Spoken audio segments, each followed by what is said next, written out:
Hello friends, welcome to my channel. देखंतु मुझे टमाटोटा काटिकी सब रखी ता सांगे आमर भृसुंगा पत्र सुखिला लंका भी अच्छी कंचा लंका अच्छी टी नड़िया यहाँ हूँ आमर आंब अदा जोटा कहते हैं खटार यूज करूँ सब जिन सब रेडी करके रखी। चलते स्टार्ट करवा आमर टमाटर खटा बिना पियाज रसुण। देखो ये तेल आम ताती गला मुझे फुटण पकई दूसरी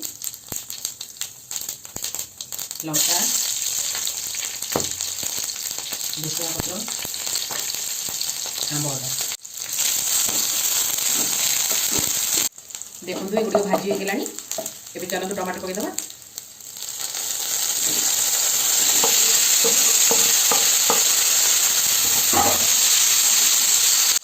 टिके जस्ट हल्दी लुण सब मिक्स करदे 10 मिनट सीझा को छाड़ीदे। मझे मझे आप चेक टे करदे टमाटर सीझे आम टी सीझी आसला। आपन को मो वीडियो केमती लगुच तो फ्रेंड्स लाइक करेंगे कमेंट करेंगे ताकि जो मैंने नुआ देखुं प्लीज सब्सक्राइब भी करेंगे आउ प्लीज सपोर्ट करूँ तो पाखे थी बेल आइकन को क्लिक करदे जहाँफल कि सब वीडियो नोटिफिकेशन आप शीघ्र शीघ्र पहुँची जी। तो ठीक है फ्रेंड्स चलते आउ टे टमाटोटा सीझा को छाड़दे। देखो फ्रेंड्स आमर टमाटोटा पूरा सीझीगला। चलते ए आम पानी देदेबा।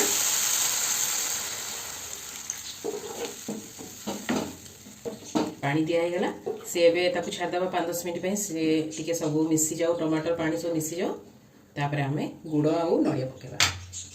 लास्ट मु आ गोटे जिनस पकेबी आपको देखेबी वीडियो कंटिन्यू करंतु।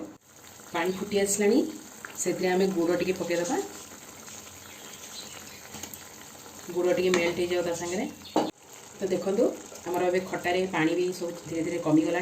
चलते नड़िया सब पकेदे टी आउ टेस्ट लगे ता सांगे आ गोटे जिनस खटारे पकेबी। देखो जीरा लंका गुंड बहुत टेस्टी लगे जब भी आप बिना पियाज रसुण करेंगे निहाती माने जीरा लंका गुंड पकई करेंगे बहुत टेस्ट लगे।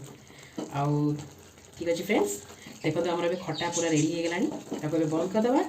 चलते सर्व करवा। आ प्लीज मो वीडियो पसंद आसे प्लीज निश्चित भाव कमेंट करेंगे और न्यू थे सब्सक्राइब करेंगे। तो रोचे फ्रेंड्स नेक्स्ट वीडियो देखा।